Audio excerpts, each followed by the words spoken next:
My grandmother left me a dilapidated house in a village as my inheritance, while my brother got a 3-bedroom apartment in the capital. My husband called me a failure and kicked me out. I went to the village, and when I stepped inside the house, I was stunned. But before we continue, please write in the comments which country you're watching this video from.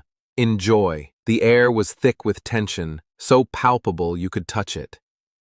Olga felt it growing with every heartbeat, tightening her chest. The notary's office was stuffy, smelling of old paper and something musty, as if only shadows of the past lingered here. The lawyer, a gaunt man in a formal suit, cleared his throat, adjusted his glasses, and began reading the will of Maria Stepanovna, their grandmother. Anton, Olga's older brother, sat beside her, lounging in his chair with a smug smile. He had always been their grandmother's favorite, a successful businessman living in the capital. Olga, on the other hand, seemed like a shadow in his presence, quiet, modest, working as a librarian.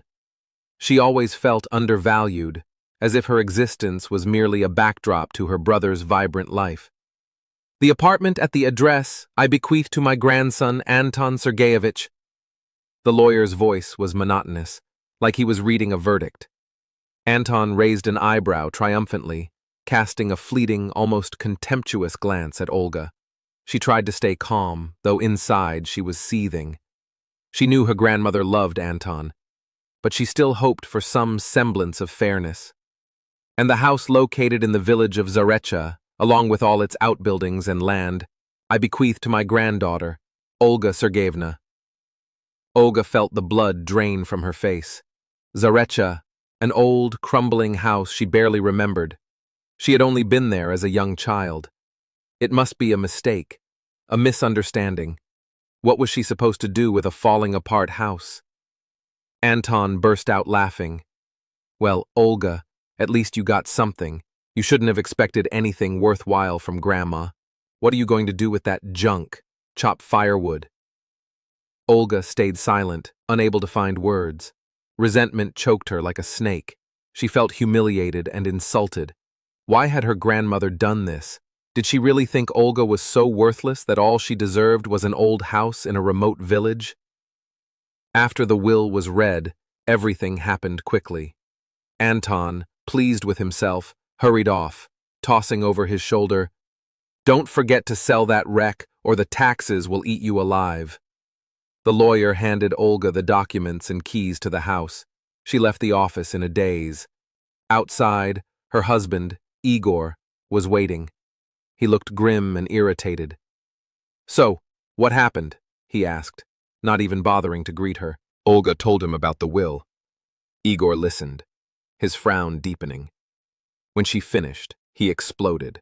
"A house in the village? Are you serious? Olga, can you do anything useful for once? You're always causing problems. A capital apartment, that's a real opportunity. And you? You got some trash. You're just unlucky, a total failure." Igor's words cut deeper than Anton's mockery. She had always tried to be a good wife, supporting him in everything, but he never appreciated her, always criticizing her for being weak and not earning enough. "Igor, please," she tried to defend herself, but he cut her off. "Enough! I'm tired of you and your uselessness. Pack your things and get out. I'm done carrying you." Olga felt her world collapse. She was alone, no money, no support, just the keys to an old house in a remote village.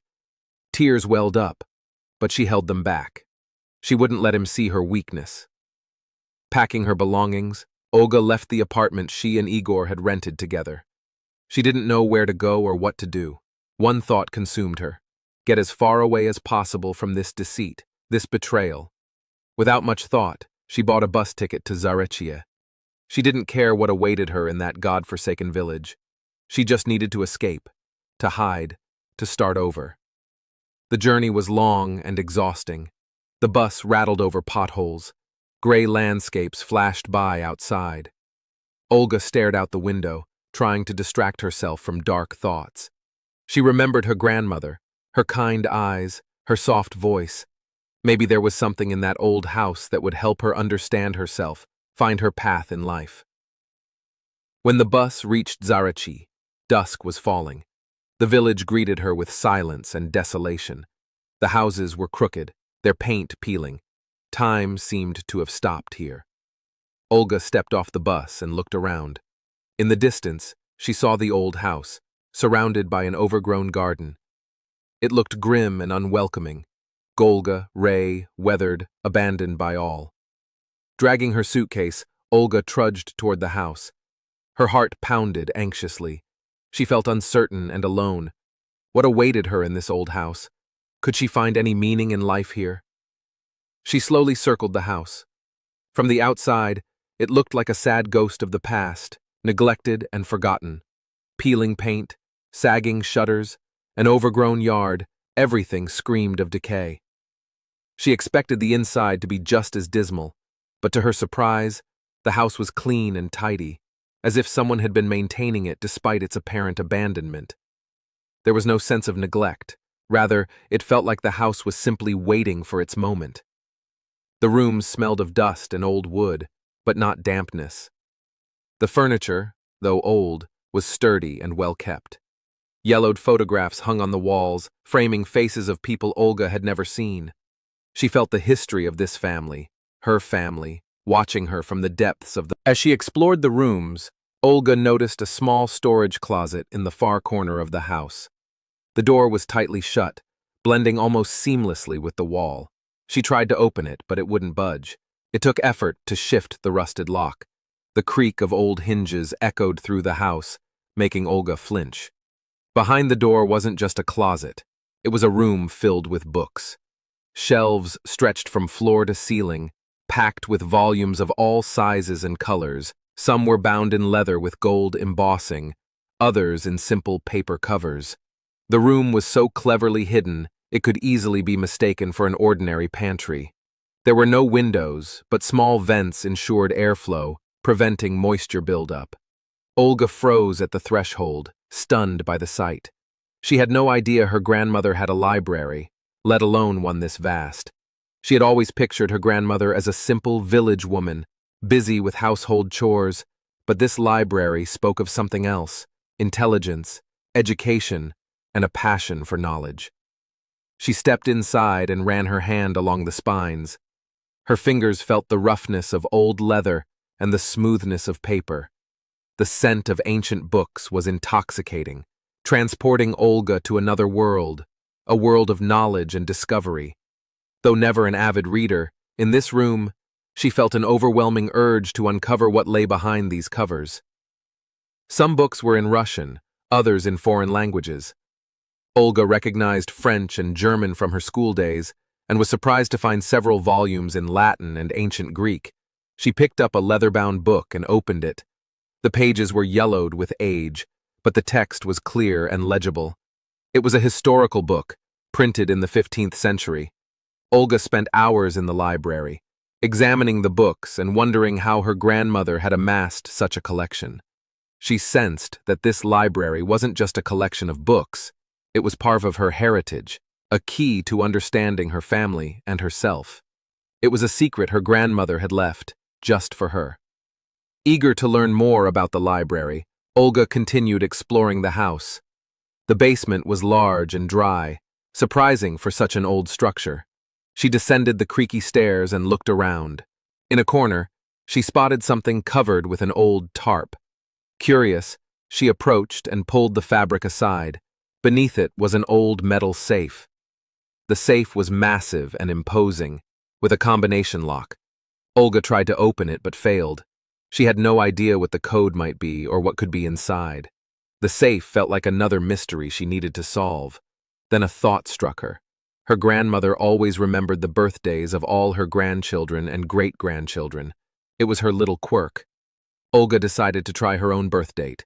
She entered the numbers and heard a click. The safe opened. Inside were old letters, photographs, documents, and notebooks, all neatly arranged and tied with a ribbon. Olga's heart raced. She knew she had found something significant, something that could change her life. She started with the letters. From her grandmother's words, Olga learned about her true role in the family as the spiritual heir. Her grandmother explained why Anton received the apartment. He was distant from the family and didn't value it. The documents confirmed that some of the books held cultural and monetary value. Among the archives were photos of young Olga with her grandmother, moments of closeness, trust, and love. For the first time in a long while, Olga's tears weren't from resentment, but from realization. With trembling hands, Olga unfolded the first sheet of yellowed paper. The smell of age, of her grandmother, hit her, stirring an ache in her chest. The handwriting was familiar, neat, with a slight rightward slant. She remembered it from childhood, when her grandmother taught her to write letters in a thick, lined notebook. Hello, my dear Olenka, my beloved granddaughter. If you're reading this letter, I'm already far away, in a better world. And you're probably wondering why things turned out the way they did. Why did Anton get the big apartment, and you got the old house in a remote village? Olga froze, as if struck by lightning. Her grandmother seemed to read her thoughts, knowing her hurt and disappointment. Tears welled up, but she held them back, eagerly absorbing every word. Believe me, the decision wasn't easy. I thought long and hard about how to be fair, how to secure a future for both of you. But over time, I realized that fairness is relative, and true inheritance isn't money or property. It's memory, history, and a connection to your roots. Her grandmother wrote that Anton had always been detached from family values. He cared only for material wealth, career, and success in the big city. The apartment in the capital, Maria Stepanovna believed, would give him the start he needed to achieve his goals. She foresaw that he'd likely sell it, but that was his choice, his path. But you, Olenka, her grandmother continued, you're different. You've always been closer to the earth, to nature, to history. You felt a connection to the past, to our ancestors.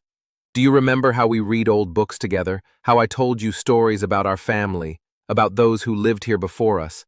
I saw in you that spark, that love for what's ours, capable of preserving and enriching our legacy. Olga swallowed the lump in her throat. She did remember those evenings when her grandmother, sitting in a rocking chair by the fireplace, read her fairy tales and stories from ancient books. She recalled the smell of old paper, the soft rustle of pages, the warmth of her grandmother's hands. In those moments, she felt safe. Her grandmother went on, explaining that the house in Zareche wasn't just an old building in need of repair. It was a symbol of their family, their history, their roots. Her ancestors had lived within its walls. Here, they were born and died, loved and suffered. The house held their memory, their spirit, their energy. The library you found is my pride and my pain, Maria Stepanovna wrote. I collected these books my entire life, preserving them carefully, dreaming they'd end up with someone who could appreciate their true value. I know you can do that, Olenka. You'll feel their soul, you'll understand their meaning. In the next letter, her grandmother detailed where to find documents proving the book's value: old catalogs, expert appraisals, letters from renowned bibliophiles and historians. She also warned of potential challenges in appraising and selling the books, advising Olga to seek professional help. Olga turned to the documents. Among the yellowed pages, she found ancient bills of sale, deeds, and wills.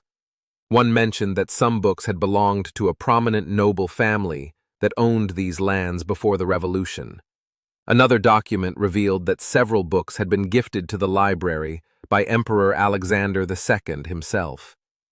Gradually, Olga grasped the magnitude of her inheritance.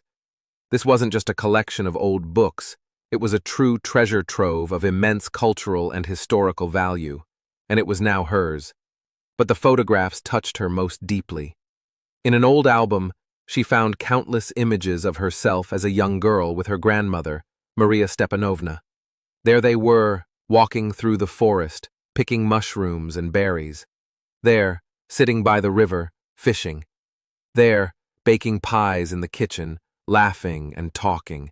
In one photo, Olga saw herself at about 5 years old, sitting on her grandmother's lap, listening intently as she read a fairy tale. Her face showed wonder and amazement. Her eyes filled with boundless love and trust, while her grandmother's face radiated tenderness and care. At that moment, Olga broke down. She couldn't hold back the tears any longer.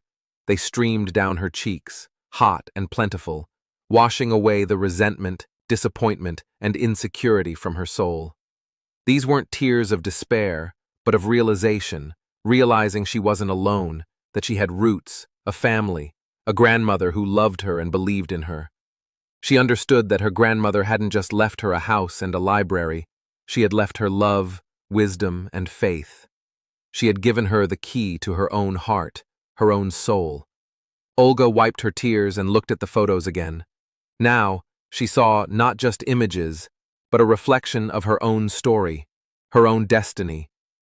She knew her place was here, in this old house, in this quiet village. Here, she would find herself. Here, she would find meaning in life. Here, she would be happy. But the photographs touched her most deeply. In an old album, she found countless images of herself as a young girl with her grandmother, Maria Stepanovna. There they were, walking through the forest, picking mushrooms and berries. There, sitting by the river, fishing. There, baking pies in the kitchen, laughing and talking. In one photo, Olga saw herself at about 5 years old, sitting on her grandmother's lap, listening intently as she read a fairy tale. Her face showed wonder and amazement, her eyes filled with boundless love and trust, while her grandmother's face radiated tenderness and care. At that moment, Olga broke down. She couldn't hold back the tears any longer. They streamed down her cheeks, hot and plentiful, washing away the resentment, disappointment, and insecurity from her soul. These weren't tears of despair, but of realization, realizing she wasn't alone, that she had roots, a family, a grandmother who loved her and believed in her. She understood that her grandmother hadn't just left her a house and a library. She had left her love, wisdom, and faith. She had given her the key to her own heart, her own soul. Olga wiped her tears and looked at the photos again. Now, she saw not just images, but a reflection of her own story, her own destiny. She knew her place was here, in this old house, in this quiet village. Here, she would find herself. Here, she would find meaning in life. Here, she would be happy. Olga made a firm decision. She wouldn't sell the house. The thought took root in her soul, strong and unwavering, pushing out doubt and fear. She would stay in Zarekya, breathe life into the old walls, restore the house to its former glory, not for money, not for revenge against her brother, but for herself, for the little girl in those yellowed photos who clung trustingly to her beloved grandmother. Her first step was finding a restorer.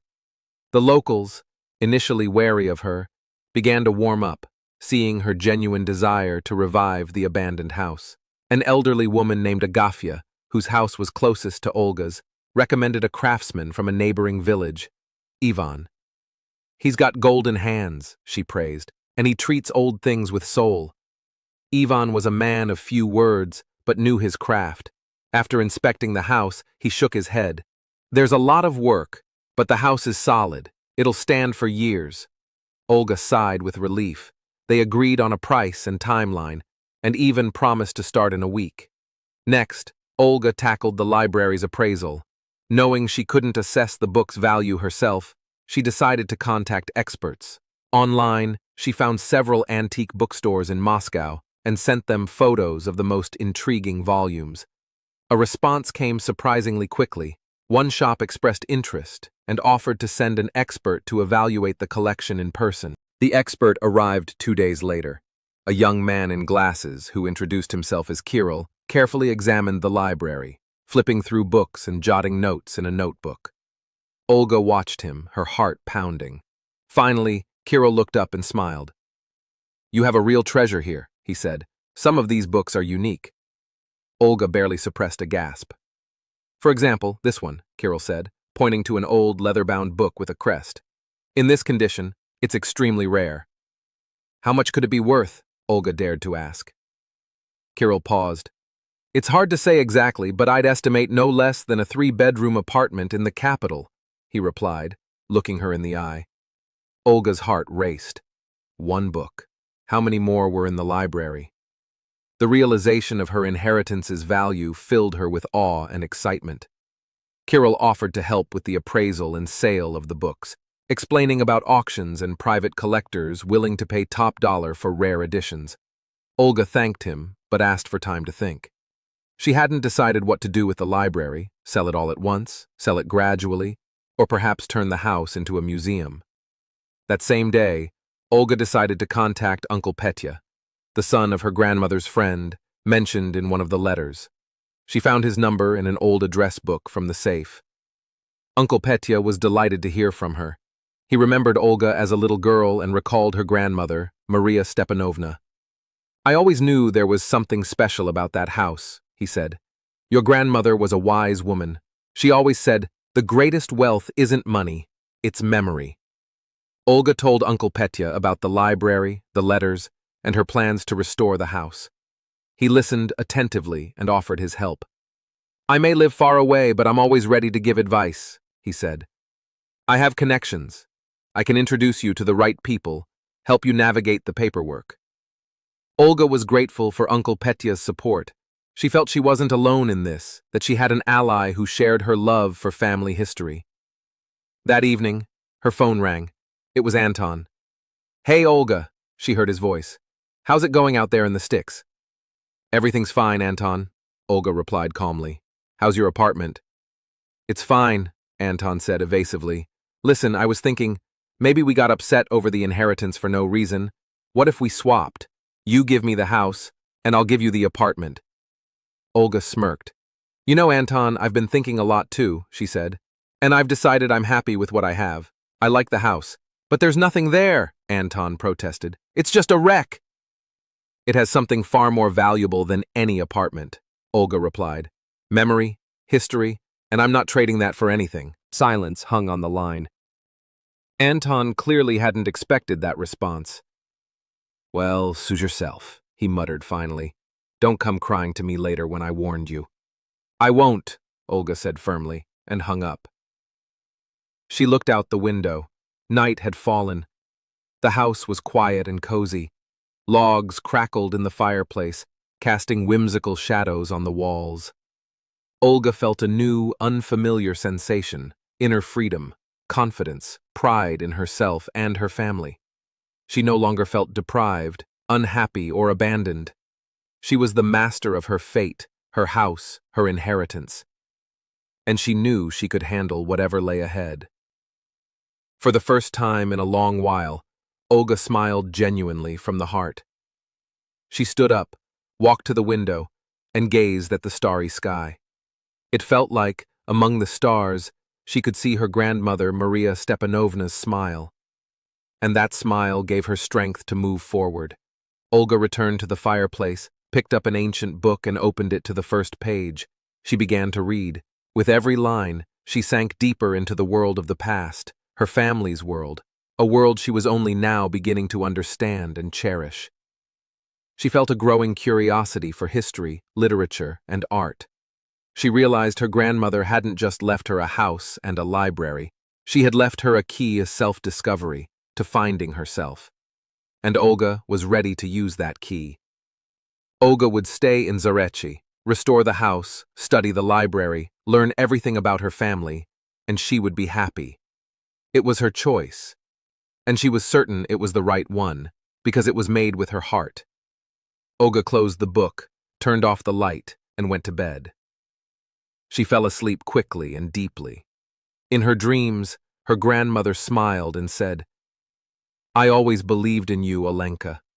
You can do anything. And Olga believed it.